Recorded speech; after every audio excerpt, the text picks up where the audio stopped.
Did you see that?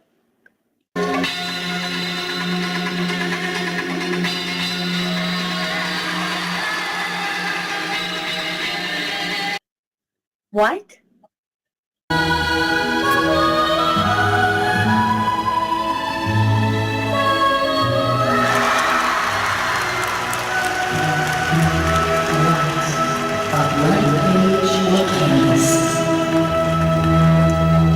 So many possibilities.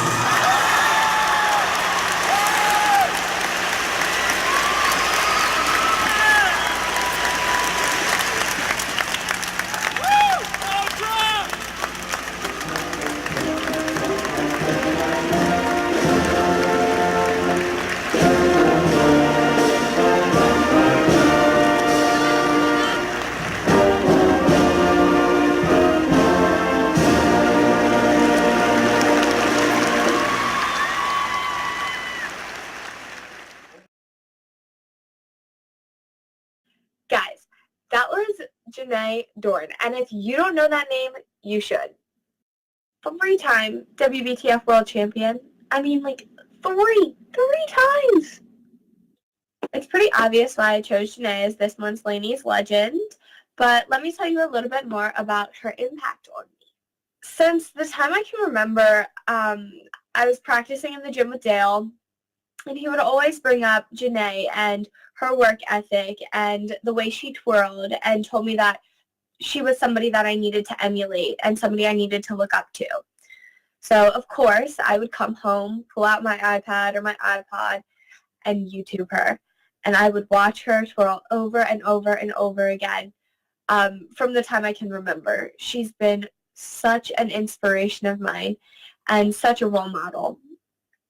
She truly has been somebody that I've looked up to since the beginning of my twirling career. And I'm just so excited for you guys to get to know her a little bit better. This month's Laney's Legend is Janae Corbett. Hey everybody. Hi Laney. Hi, how are you? I'm great. Thank you so much for being here. I mean, I'm just so excited to get to do this interview and let all the viewers get to know more about you. Thank you for having me. This would be super. Oh, I've been waiting for this, and I mean, the day's finally here, and I'm just so excited. You'll probably be able to tell by the never-ending smile on my face. Well, good. I'll keep smiling too then. Oh my gosh. Okay. Okay, so let's start by telling the viewers a little about the titles you've won throughout your twirling career. Okay. I am a state, regional, national, and grand champion in strut and dance twirl multiple times. Obviously won age group and divisions as well in solo. And I am also the gold medalist in the U.S. for freestyle in junior and senior.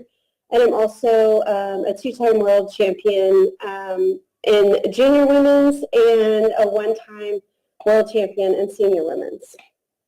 Wow, those are some incredible titles. Thanks. Oh my God. Such a role model that I've looked up to over the years. You have no idea how much of an inspiration you've been for me. Oh, well, you are amazing. I had the pleasure of watching you in Florida, and it was just fabulous. Oh my gosh, thank you so much. I will never forget that day. It's definitely been one of the best days of my entire life. And I honestly, I go back and think about it all the time, and if I could just relive that day once a week, I definitely would. Yeah, it'd get us through a lot of things, huh? For sure. Yep. So I have a couple of questions that I would like to know about you, and I'm sure that a bunch of the viewers would like to know. Okay. All right, is that okay? Yeah, shoot. All right, awesome. So the first question I have is, did you have a go-to or life-saving product that you used while you were twirling? Well, yes, I did. The funny thing is I don't know if it's anything that's used anymore. So when I was twirling, it wasn't the thing to do to put tape under the tongue. Right. So first, the natural thing is you would start sweating and it would get so slippery. And so rosin and a towel I had to have all the time. So, rosin even sometimes for your shoes, which was terrible, but always always at least a towel, right? Of course. I mean, I have a lucky towel that's been with me since 2014, and it's looking a little rough now, but it's lucky. So It's organized to have a favorite towel. I'm sure I would have lost it. oh gosh. I mean, I don't know what I would do if I lost it. I'd probably just not take it anymore. Definitely cry, for sure. It's been to every single World Championships I've ever been to except for... So, as I mentioned, you've been such a huge role model of mine and such an inspiration, somebody that I've looked up to. Did you have anybody that was really an inspiration or somebody that you were striving to twirl like or somebody you were really looking up to while competing? Yes, always, always. There's always somebody I was looking at. In the earlier years when I was not a world competitor just yet, but when I was young, it was always Julie Rutan and Tina Harlemert in Ohio, and they're just amazing. And Monique Fry from California. So these people were wonderful at strut and, all the things that I loved. And then obviously later on would be Mark Nash, of course. And being able to twirl and practice with him all the time was always, that pushed me a lot just to be better. We pushed each other a lot, but how can you not get better when you practice with Mark, right? Seriously, I mean, oh gosh, I can't even imagine having the opportunity to train with him side by side. I mean, I can only imagine like his work ethic and how it would translate to pushing myself or other twirlers to improve. Yeah, sure. Yeah, you gotta. Yeah, I mean, we both worked really, really hard, so we were good in that. We pushed each other beyond our own personal limits. Right. Great. Yeah, that was a blessing to have. For sure. I mean, the thing is, I don't even have to imagine it. I have that in my own gym, like in my home territory. Some of my biggest competitors, yet best friends, are in my gym with me every single day we train. And I definitely feel that that's part of the reason we're the twirlers we are today. I feel like we're constantly pushing each other to improve and grow. Absolutely. Absolutely. I agree with you 100%.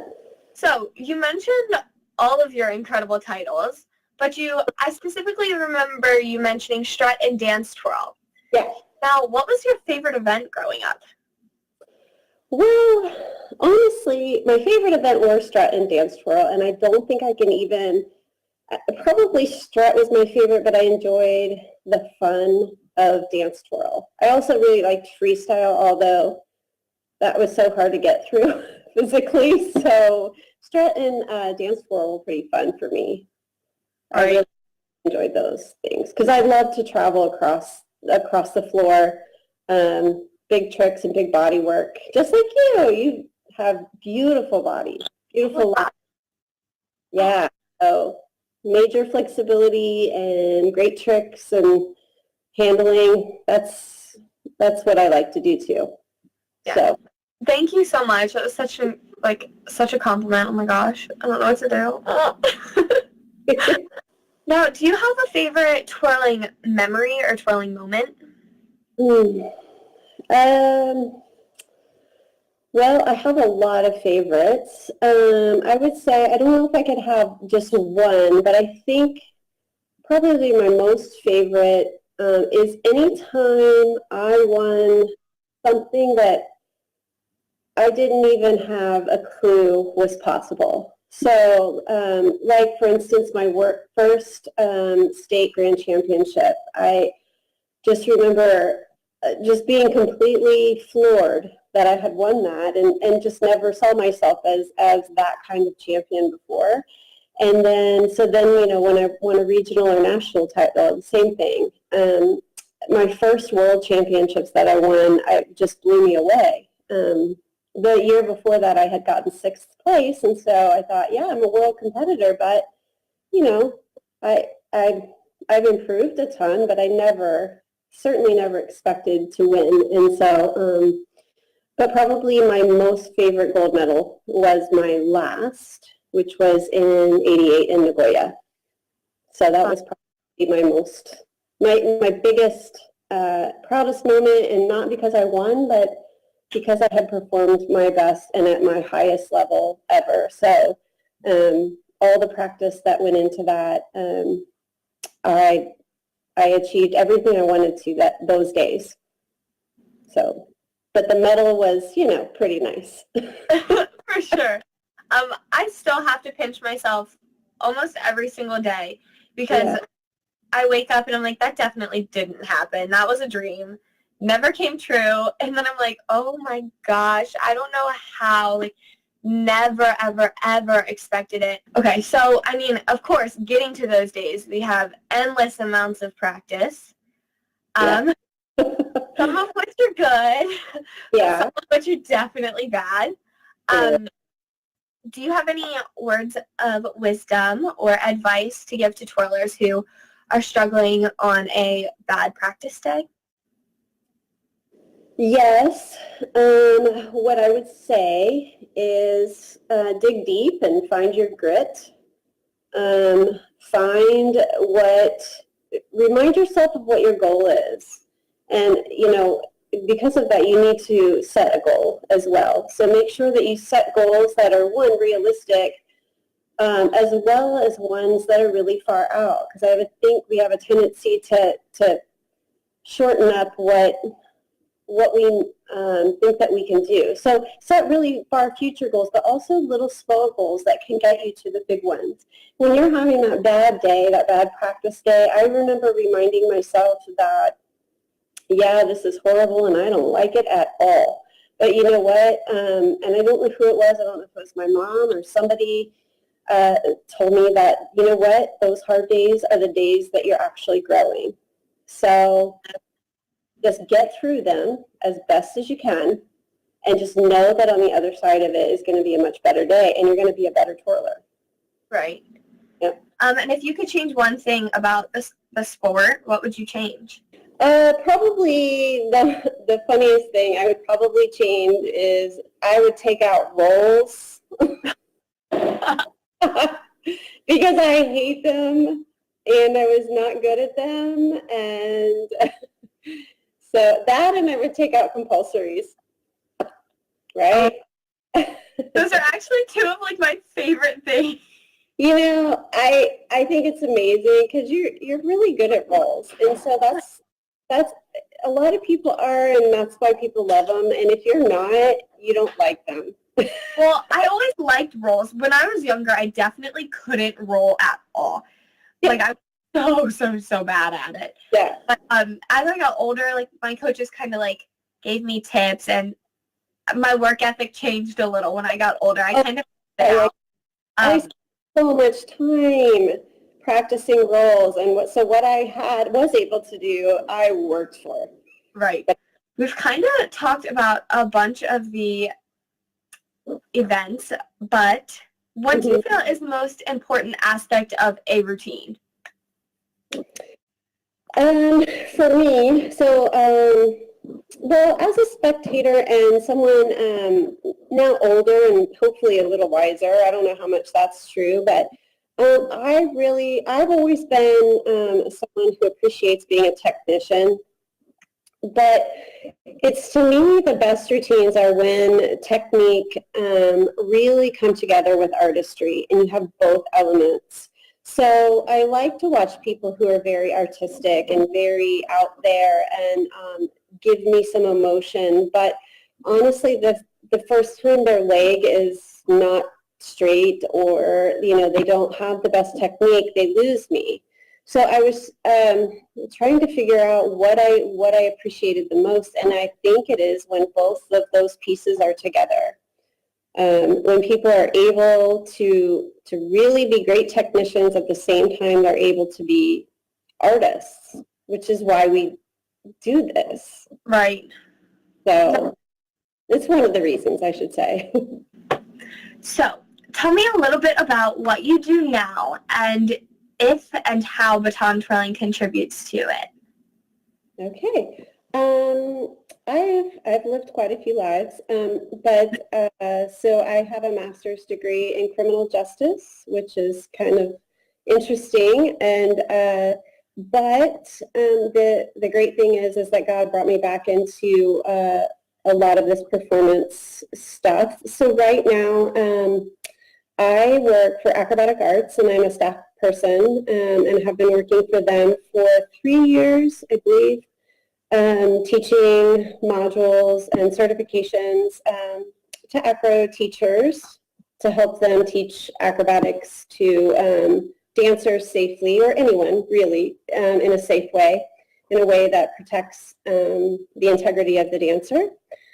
And so I've been doing that, and I also teach acro and other forms of dance at a studio here locally in Kettering, Ohio, and it's called J Square Dance. And so just getting back into all that has been wonderful, and my baton twirling has really been the catalyst to be able to do all that. And I danced for a while after I quit baton when I was the ripe age of 15. So yeah, I quit a little early, but it allowed me to broaden my horizons a little bit and do what I do. Yeah, that's so cool how everything kind of comes back. Everybody I know who is like an adult now and twirled when they were younger says like they tried to like veer away from it because like they spent so much of their childhood doing it. They wanted to experience other things and kind of like branch out. Which totally makes sense. But I always found my way back. It's like the thing you could never escape. Right. And I definitely believe that. I mean, almost everyone I know is like, I tried not to do it, but I just ended up back in the world. So it becomes part of you, I think. Absolutely. Yeah. Okay, so we're down to the final question. Okay. Well, actually, I kind of have a bonus question for you. So maybe two more questions. All right. But this is the last massive. Okay, so what is your favorite routine of all time?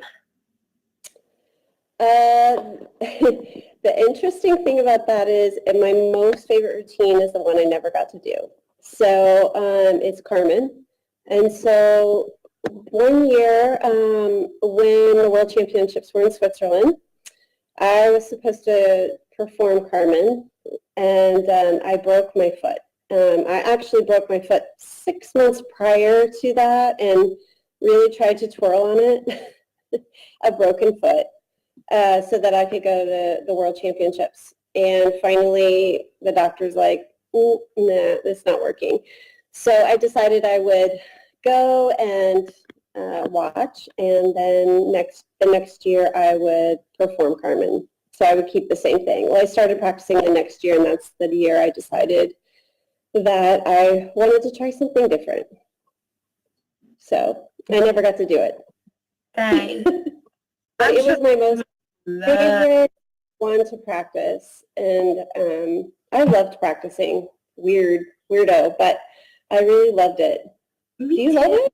I could spend all day in the gym and just be happy. Yeah. Where people are like, I just want to go home. I'm like, I'm totally fine here. This can be my home. Basically. Yeah, that was my absolute most favorite. The music, the style, all of it. It was one of Dale's masterpieces. My last question for you is actually a pretty fun one. If you could have the opportunity to do a pairs with any twirler of any time, past, present, whatever you choose, who would you choose to do a pairs with? Okay, well, this is going to be kind of a surprise. My pair that I would, or the person I would do it with would be Mark. However, the funniest thing is that Mark and I did try to do pairs. Even before pairs freestyle existed. We tried to do pairs, just at the state, regional, or national level. And honestly, we argued and yelled at each other so much that we had to stop. So gosh. he would yell that I wasn't placing it right, and I would yell that he's spinning his baton too fast just so I couldn't catch it. And so it was pretty funny. We talk about it now and we really laugh, but I'd give it another go. So to close off this interview, I kind of want to flip the tables. Do you have any questions for me? Oh my goodness. How about this? I have a question. So what would you say so I teach acro students, so tell me, and it's not a baton question, sorry, what would you tell or say, what would you be kind of your best advice to give to newer acro students who are finding that acro is kind of hard? It's fun, but it's kind of hard.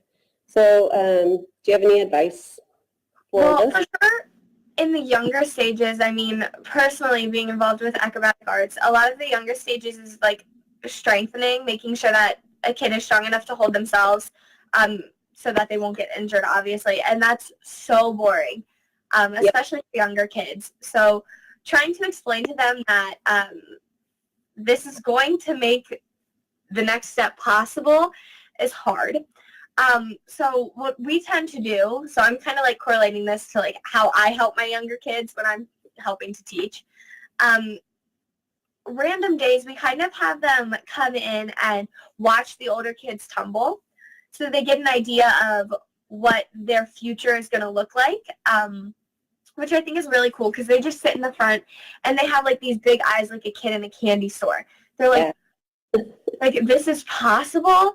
And then I have like the older kids because they're a little bit younger than me, and they'll come in and be like, yeah, trust me, when I was your age, I was doing the exact same thing, those boring planks, like where we could hold a hollow, doing our straps, like all the boring stuff, the handstands on the walls, like, trust me, we all did that too. Now we just do a harder version and look at what we can do now.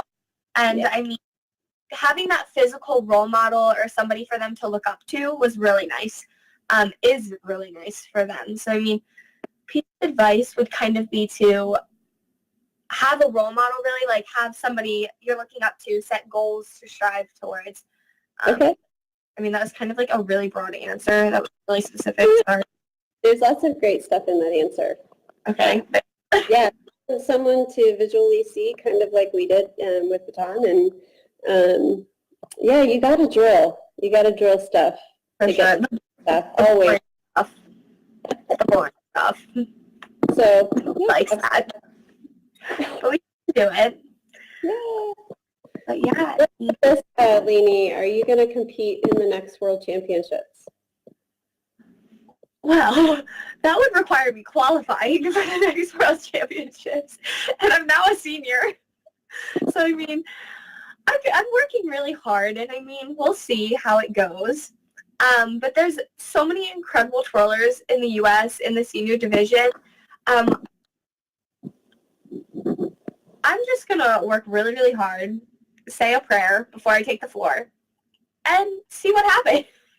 Great. Because, I mean, it's kind of like, it depends on how everybody does in the moment. I mean, if all of us are solidly perfect, I don't know if I'll be at the next World Championships. Because, I mean, I'm the baby, and I mean, I have so much growing to do still. I mean, I have so many goals I'm reaching towards, but they're going to take time to get to.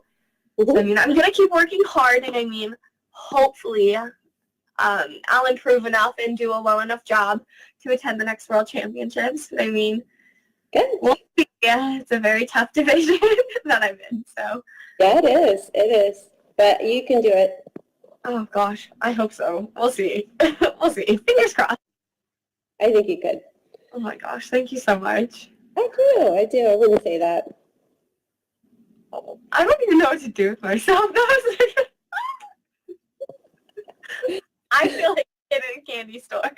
Oh. Thank you so much. Okay, well, I mean, sadly, that covers all of the questions I have. I mean, that means our interview's kind of over, but I don't want it to be. I could talk to you for hours. Oh, well, give me a call. I definitely will. It might be like a monthly, maybe even a weekly thing. Just Hey, to like see how you are, you know? why not? Text me. All right. I do. I'm old, but I still text. I can figure it out. All right. Awesome. So, I mean, thank you so much for doing this. I mean, I had such an incredible time. I mean, it's basically a dream come true getting the opportunity to talk to you, let alone interview you for my YouTube channel. Oh my gosh. I wish you the best. And Gosh. working hard. I can't wait to hear what you do in the future. You're going to be great at it. Thank you so much. I'm so excited. And I mean, hopefully I'll get to see you again soon, like in person. I mean, Well, Nationals, right, is in Dayton. okay, that's not that far away. I guess I Dayton. can't that long. Yeah, it's close. I mean, before you know it, it'll be here. Blink of an eye. That's kind of scary, but yeah. So, All right, well, thank you so much again. And I mean, thank you. that's about it. Thank you, Laney. Thanks for watching this month's Laney's Legends. Don't forget to like this video and subscribe. I'm really glad you guys got to know this legend a little bit better, but what makes it even more special to me is knowing that she was cheering for me at this past World Championships. United States, she's currently in first place after the semifinal round. She's got her game face on. The United States has not been in this position in quite some time. It would be the first gold medal since 1994 in the junior women's event. So thank you, Janae.